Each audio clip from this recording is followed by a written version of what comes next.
While I was very thankful for this Thanksgiving Day, I was less thankful for the outcome of this basketball game. Time for our first therapy session of the season. Yeah. This is Tyler Zeller, and you're listening to Locked On Tar Heels. You are Locked On Tar Heels, your daily podcast on the UNC Tar Heels. Part of the Locked On Podcast Network, your team every day. Hey there, what's up? Happy Thanksgiving. It's Thursday, November 27th, 2025. This just hit me like a couple minutes ago. Christmas Day is 4 weeks to the day from today.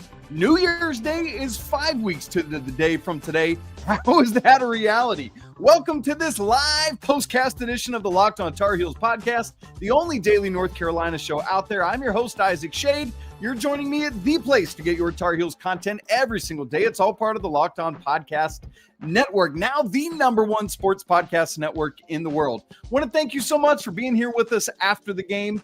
Thank your family for letting you come hang out with me for a little bit here on this Thanksgiving night. I'm going to record this and then go drive around in Amarillo, Texas, and look at some lights with my families and touch some grass after a tough loss. Special shout out to all you everydayers, all the Locked On Tar Heels Discord members, and of course our Locked On Tar Heels insiders as well. So glad that you're all here. This episode is brought to you by FanDuel. Right now, new customers can bet just $5, and if that bet wins, you're going to get $300 in bonus bets to use all across the app. Download it and get started today. North Carolina falls to Michigan State in the Fort Myers tip-off, 74-58. The score is probably worse than it looks. Certainly that lead expanded as the last couple minutes went there. Whatever, we'll forget that. Carolina falls to 6-1. KenPom has updated, and boy, did the Tar Heels drop like an anchor.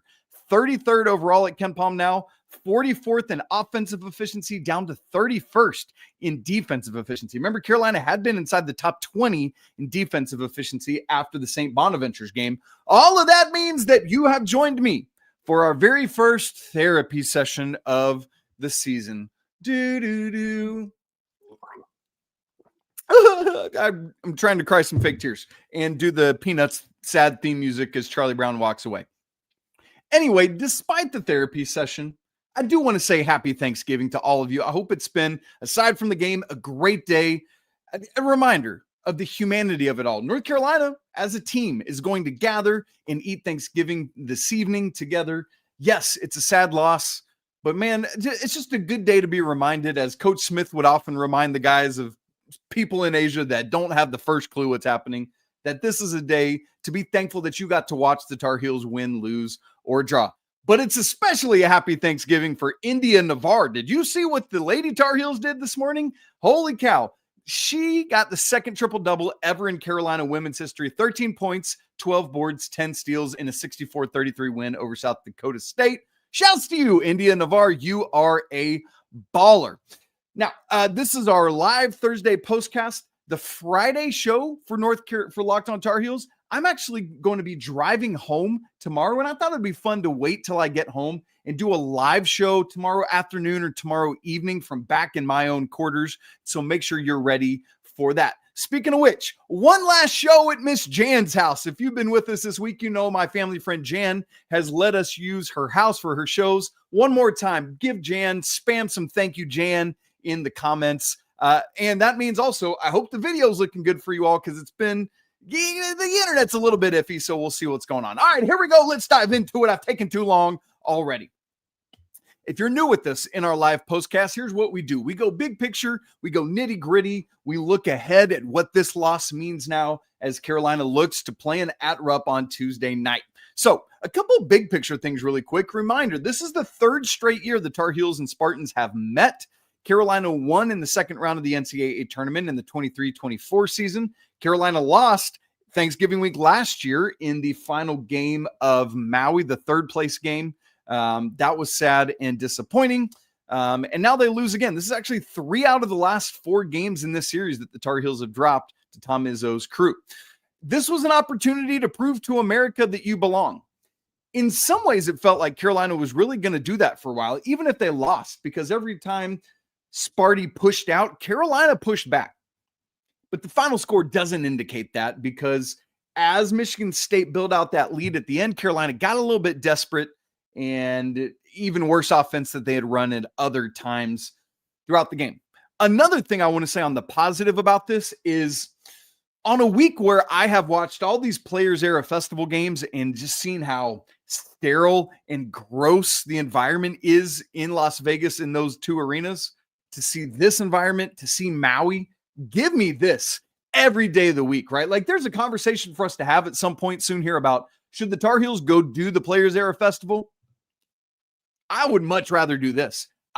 As long as you're getting decently high level games, I would rather do this. Yes, crazy competition in Vegas, but the environment is awful. I'm so grateful for this environment. Also, another thing though is for both teams, there were guys slipping all over the floor in this game. It's got to be like, got to fix things like that. Cannot be doing that. Got to fix that floor. Okay, now let's get into it. The big question for me coming into this game, Coach Rob and I talked about it on today's show, the whole first segment. Is North Carolina going to be tough enough to go up against Tom Izzo and Michigan State? For me, the answer to that question, and I wrote this at the beginning of the second half, is yes. Carolina was tough enough for Michigan State. Now, I've got a different nuanced part of that answer in a minute, but just from a toughness, are you willing to get into the fight? Are you willing to go after rebounds and get on the floor and do that? The answer to that question, even though Carolina lost and lost by double digits, is yes. Michigan State would punch, Carolina would punch back. They stayed in the game, right? Michigan State would go on a little run, Carolina would push right back. And I like that. Now, Carolina was never, after that 7-point lead in the first half, Michigan State went on a big run. Carolina was never, they were up 22-15 at that point, never able to get the lead back late first half or at any point in the second half. I think the closest they got was by 55-52 with 7:40 to go. But from that point, 55-52, Carolina only mustered 6 more points while Michigan State got 19. That's the tail of the tape there, is yes, Carolina was tough enough, but they couldn't get it done. One of the in particular guys I thought was tough enough was Jonathan Powell. I want to say more about him in a little bit, but when you talk about rising to the toughness level, that dude stuck his nose in, and I loved it. An example of the toughness Carolina showed, there was, I forget which Spartan it was. It wasn't I don't remember who it was. It was one of the big guys, had a dunk that like rimmed out, went 80 feet in the air. Kyan Evans goes up, wrestles it away from the Sparty, kicks it ahead, and I forget what happened. Carolina didn't score on that possession, but just getting that rebound, Jonathan Powell getting on the floor, like stuff like that is where you show that, yes, you were tough enough for this game, not a wine and cheese Tar Heels team. And here's though where the nuance comes in. Yes, Carolina was tough enough in terms of like grit, but where they were not tough enough was the Tar Heels were not cohesive enough offensively. They were not precise enough offensively. They were not insistent enough on getting their shots, on getting what they wanted to do. They let Michigan State dictate what they were going to do offensively, and Carolina consequently settled a lot in this basketball game. The biggest place you saw that play out statistically was, I thought, the biggest statistical difference between these two teams in the basketball game, and that was the three-point line. Michigan State, who comes in terrible, like under 30% as a team, shot 5 for 10. They didn't take a ton of them, but they made half of them. And when you've got an offense keyed by Jeremy Fears that can do everything they need to do inside the paint and from the 2-point line, where, let's see, what did they do from 2? 26 out of 50. That's just over 50%. Then they were going to win the basketball game because they go 5 of 10. Meanwhile, Carolina from beyond the arc, 4 of 23. And the first half, Carolina was 3 of 12 from beyond the arc. It was like, that's not great, 25%, but maybe you can do better in the second half. No, sirree, Bob. Carolina goes 1 of 11 from beyond the arc in the second half. That's not going to get it done. Now, if Carolina could hit those threes at any level of consistency this year, they would have probably won this basketball game. And part of it is a lot of those threes were good. were within the rhythm of the offense were threes that you have to take. But some of them were settle threes. Some of them were not in the flow of the offense threes. Some of them were you can get that at any point in the shot clock threes, right? And that is not what you want to do. Because it wasn't just that some of them were low percentage, it's that some of them were unnecessary threes. And so, like, when you look at it, the big way to tell it is Michigan State took 13 fewer threes and made one more than Carolina. Gross. And here's the kicker to it. You know, I said that Michigan State, 26 of 50 from two. It's like, man, they shot 50% from two, which, you know, is going to make Carolina not be number one in the nation in that field goal and 2-point field goal percentage anymore. In fact, I can tell you in real time where they are now. Let's see what they fell to. 2-point field. Oh, just dropped to second in the nation. Wow, big fall. Anyway, you might think, man, Carolina must have been bad from inside. It felt like they couldn't get much. North Carolina was 17 of 32 on 2-point shots. That's over 50%, just like Michigan State. Had Carolina been more insistent on getting the right shots and not settling for three, like there were some threes they needed to take, but not that many, and especially not that many on a day where they were ice cold from beyond the arc. Had they continued to find ways to get that efficient offense, to find that cohesion, and to land the twos at the same level they were doing, it might have been a different story because they were so close so many times, just couldn't get over the hump there in the second half. And then they start, particularly late in the second half, just started settling and shooting those threes. And it was not going to work. And again, they had so much success inside the arc and gave up on it. Got to have a better balance. Very curious to see how they come out against Kentucky next Tuesday night. Now, several other stats, several other things we need to talk about, including man, we worried about it being true, and man, was it ever. North Carolina really, really missed Seth Trimble in this basketball game. Jeremy Fears had his way. We'll talk about that and several other things coming back here in just a second. Right after I tell you about FanDuel. The NBA is back, and there's no better place to get in on the action than with FanDuel, America's #1 sportsbook, the official sports betting partner of the NBA. Even if you missed the start of the game, maybe you want to ride a hot hand, FanDuel has live bets on everything from who's going to score next to who's going to get a fourth quarter comeback or anything else. Plus, you can combine every one of those live bets into a same game parlay for a shot at an even bigger payout. What's great about that is it keeps every game exciting, especially if your team's making that late push. It's like, man, you got something riding on it, and it's like, wow, let's make this happen. Now, we're all a little bit down in the dumps after this loss to Michigan State. You know what would really help change the tide? There's another big football game kicking off about 48 hours from right now as we record this live. North Carolina in Raleigh at NC State on Saturday night. Wolfpack favored by 7.5 in that game. Carolina, come on, man. Go not just cover that spread, but win that football game. If you want to get in on that action, that's great because right now FanDuel is giving new customers just like you $300 in bonus bets when your first $5 bet wins. So head on over to FanDuel.com and sign up and play your game with FanDuel, the official sports betting partner of the NBA.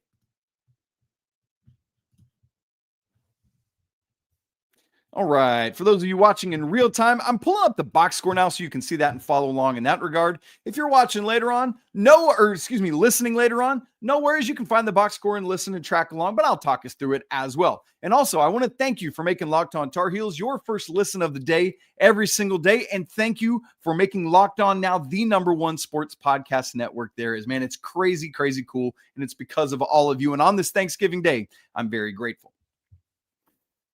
We feared in a big way that North Carolina would really miss Seth Trimble in this game as they went up against Jeremy Fears, who leads the nation in assists. They held him shy of his assist average for the season, but still. Here's the problem. Fears, 7 assists, 2 turnovers. If you're Michigan State, you love that. You might want a few more, but whatever. Got 5 rebounds. But here's where he really did what he doesn't often do. 19 points, 8 of 10 from the field. 8 of 10 for this dude. And, of course, there was a couple circus shots. There was the, come on, man, what are we doing late? Again, it made the score seem bigger than it actually was. Made a 3, 2 of 3 at the free throw line. I'm not saying Carolina completely shuts him down if you have Seth Trimble, but it is a different story, right? Like, let's say maybe it's 10, 11, 12 points. Let's say it's much less efficient shooting because Seth is all on him. Instead of 7 assists, 2 turnovers, it might have been 5 assists, 3 turnovers, right? Like, just even those little margin things can help.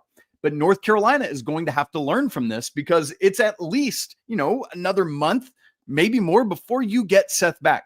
And so you learn from a game like this, what do we got to do? Carolina was burned both games this week by guards having bigger games than they otherwise would have against Seth Trimble, both St. Bonaventure and then tonight in this game. Yes, there's nothing you can do about it, right? Like, Seth is gone and out, and you can't make excuses. You got to make plays, right? When Carolina goes to Rupp Tuesday night, they're not going to feel sorry for Carolina at all because they're missing 2 starters right now. But still, we can acknowledge things go differently if Seth Trimble's in the lineup for this basketball game. Got to figure it out, though. Got to figure it out. Another area where I thought you saw the offense not be cohesive enough was assist percentage. Every game but one prior to this, North Carolina had been over 50% in assist percentage. In this one, they had their lowest of the season, 9 assists on 21 made baskets. And that's especially, highlighted, I guess is the word I'll use there, when you're playing a team that 75% of their field goals are assisted. Let's see what Michigan State did in this game. 14 assists on 31 field goals. So they were actually way lower than their season average in this game. But for North Carolina, 42.9% assist percentage. And you saw that where the Tar Heels, I thought, were, instead of using their elite level passing that has helped them so often this year, you didn't see enough of it happen. Right? Like, I think of a play where Caleb Wilson found Kyan Evans kind of on the baseline. Evans kicks it to the corner for a 3 from, I think it was Bogey. And those are the kind of things that you love. But there was just not quite enough of that in this basketball game. Need to see more of it from the Tar Heels going forward. The other thing beyond the assist percentage is one of the people who did do well there is Luka Bogovac. I noticed in this game, we're starting to see, and I didn't statistically keep tabs on it to see how much it was, but we're seeing Luka Bogovac with the ball in his hands more and more and more as he becomes more comfortable. And this is one of the things we talked about preseason, is one of the big helps that Bogovac brings to the table is it lets Kyan Evans play off the ball a little bit. It lets Derek Dixon not have to do it as much. It lets Seth, when he's back, not have to be the main ball handler a lot. Luka Bogovac in this game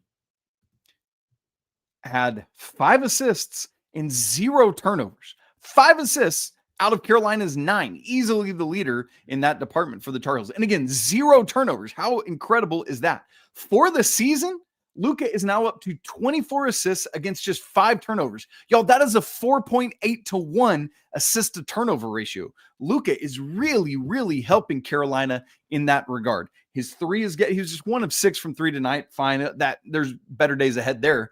But with what Luka is doing, I'm just very curious to see moving forward how Carolina continues to evolve in how they play. Will we see Luka with the ball in his hands more and more and more? I'm very intrigued by that. Speaking of his 0 turnovers, one of the things we said is Carolina's got to work at solving their first half turnover issues. And the great news from this game was that there were just 3 turnovers in the first half. And each one of them was a travel. One of them was just a mistake, but 2 of them were guys slipping. One, Caleb Wilson was trying to turn the corner to head baseline and go attack the rim, and he just slips. His feet go out from under him. You can't help that. There was another slip, 2 of those 3 in the first half. And then in the second half, more than 3, but still just 5 in totality. And so 8 turnovers for this game. And one of the things I said coming into the game was, if Carolina wants to give themselves any chance to win this basketball game, it needs to be single-digit turnovers. I think I said 7, 8, 9, something like that would be great. It didn't help. Carolina didn't ultimately win, but they did what they needed to do in terms of taking care of the basketball, and that is an encouraging sign, right? I'm very proud of that for the Tar Heels. I said I wanted to come back around to Jonathan Powell because this is one, losing early stinks. You never want to lose, but you learn a lot. You learn so much. And oftentimes for coaches, they're able to get a player's and team's attention much more when they lose than when they win. You know, if you win ugly, but you win, players are like, we still won. If you lose, but you lose pretty or ugly, you've got players' attentions more. Oh man, because now we're not undefeated anymore. In Tuesday's game against St. Bonaventure, I thought it was the best minutes of the season for Derek Dixon. We've talked a good bit about that in the last couple of days. In this game, I thought it was the best minutes of the season for Jonathan Powell. Similar to what we've said a lot about Jaron Stevenson this year, it wasn't that Powell, like his stats are going to jump off the page at you, but it was little things. Yes, I mean, he tied, if I remember correctly, let me look back at the box score here in real time. He tied for the team lead in rebounds. Caleb Wilson had 7, as did Jonathan Powell, 3 of which were offensive. Carolina had 12 offensive rebounds. 3 of them were JP. That's incredible stuff. A quarter of Carolina's offensive rebounds coming from him. But it's all these little things that JP did that don't show up in the box score. This is another reminder to not be a box score looker. There was a play where he was the first one on the floor after the ball. Carolina got possession of it. He ripped a couple rebounds away from Michigan State on a game where we're saying, are you tough enough? Jonathan Powell was. He had an offensive rebound on a free throw with just over 2 minutes left in the first half. He had another possession or two later. He tipped out an offensive rebound. Carolina winds up getting a Zayden High assist or bucket off of Luka Bogovic's assist. He had a block, 4 minutes left in the game. Like Jonathan Powell just showing up, doing a lot of stuff, played 23 minutes, which might have been a season high for him. I can tell you in real time here. Let me look at all of the bench minute numbers because I have that for everybody. Jonathan Powell, 21-20. Yes, that was a season high in minutes played for Jonathan Powell tonight. So really, really good to get him his best minutes of the season, and he proved that he should be out there doing it. We've gone a long time without talking much about either Caleb Wilson or Henry Vasar because they've been the talking points of the season is Carolina's front court. And they were somewhat neutralized. Yes, they both got the double figures in scoring, but neither of them amassed a double-double in this game. No Tar Heels, again, got to 10 rebounds. But these guys did do a lot for Carolina. Scored 12 of the first 14. 10 of those were to Caleb himself. 3 of them were vicious dunks. Caleb, after just having 1 dunk, if I remember correctly, against St. Bonaventure, had 4 dunks, I think, in this game. His best move, oh my goodness. Carolina got him isolated on the left block right over in front of the Carolina bench. Took a dribble, jab step baseline, spun back into the paint, and just got his long, lanky arm up there for the dunk. Those are the moments when Caleb Wilson is really shining. I thought he looked mortal this week in both games. Starting to see where some of the freshmen, like, I got to force it a little bit, is coming up, where he feels the pressure of, if nobody else is doing it, I got to take it on myself. That's part of the lack of offensive cohesion we're talking about. When he's at his best is when he's not forcing it from the post. If he, spins and is met by a double team, kick it or spin and make a different move. Caleb's got to, that's the one major area he's got to continue to grow. And we talked about that on today's show as well with Coach Rob, but we're going to continue to watch that from Caleb. For Henry Vasar, didn't do much in the first half, but he scored Carolina's first 9 points of the second half, a dunk, made 3, had a really nice post move inside, had an alley-oop from Caleb Wilson's from the opposite wing outside the 3-point arc.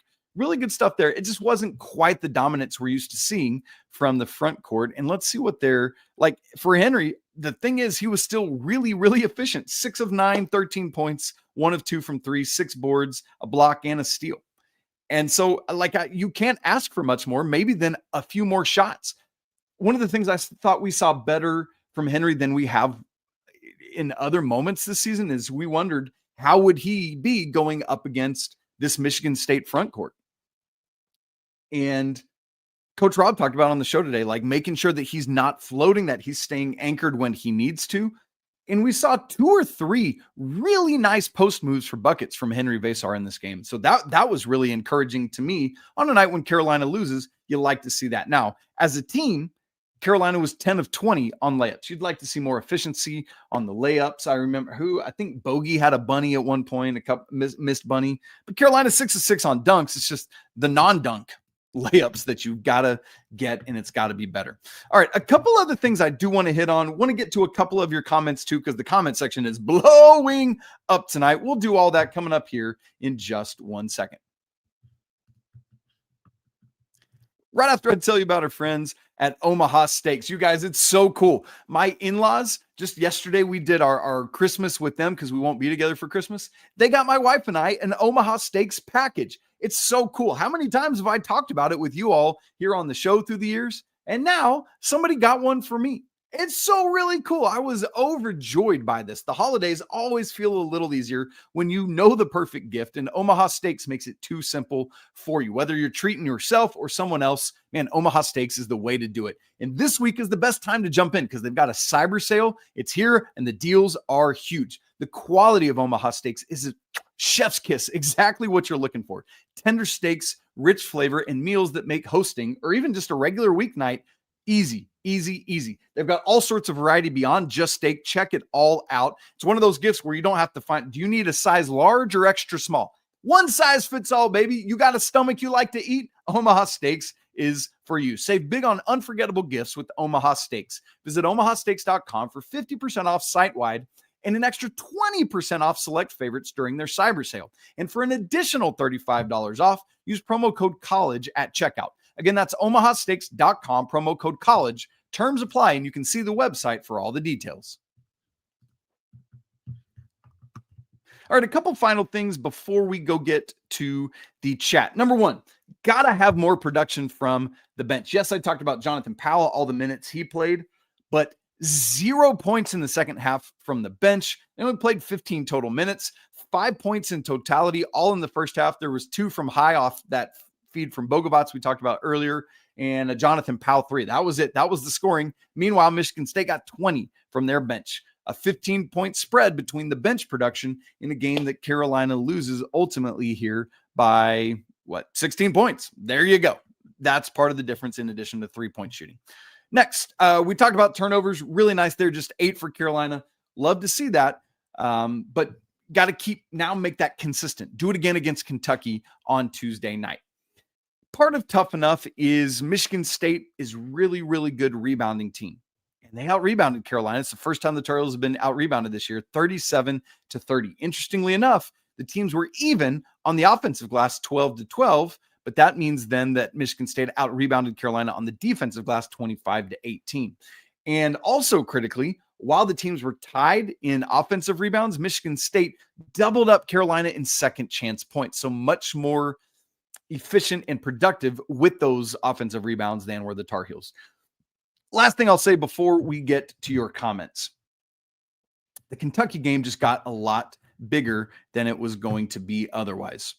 We've talked about this 4-game stretch that the Tar Heels are in. You won the first one against St. Bonaventure. Now you lose to Michigan State. Now you're staring at Kentucky, and now you're staring at Georgetown. You can't look ahead to Georgetown. And one of the things we said is, look, this Michigan State game is probably now tougher with what we've seen them doing than the Kentucky game.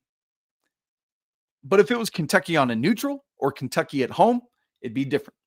The fact that it's in Rupp is going to make that basketball game really, really tough, really, really difficult, and Carolina is going to have to go in ready to go. So I'm very curious to see what Carolina is able to do this week as they prepare for that. Look, enjoy Thanksgiving tonight. They need to be locked in on that.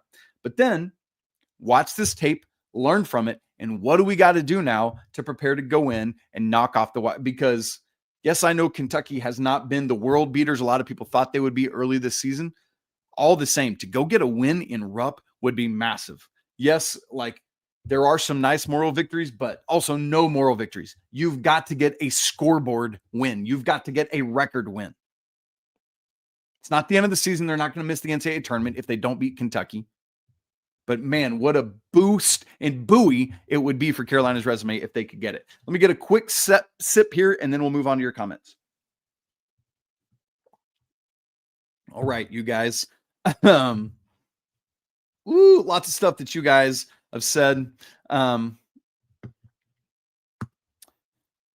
Swisher 2025 says, Trimble is good, but he isn't that big of a difference where he would have changed the outcome of the game. Due respect, Swisher. I believe that he truly would have. And this is not about you being wrong. It's just my opinion is that Seth truly makes enough of a difference where it doesn't get out of hand because the game is so tight and Carolina maybe even has a lead. Because think about it. 7-something minutes to go. Carolina's down just 3. Were Seth in causing and wreaking havoc for Fears, Carolina might have already had the lead. And it just got away late as Carolina was forcing more threes, as Michigan State's milking clock and doing other stuff.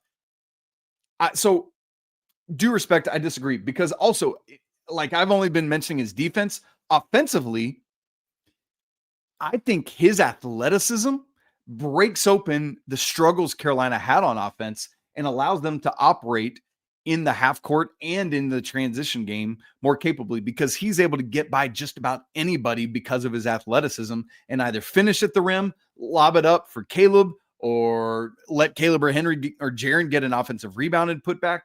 And so I'm not saying Carolina wins with Seth, but I'm saying it is much more likely that they would have had he been in there. John Bowen asks, how do we effectively stop teams on a run before it gets out of hand? There's a couple things here.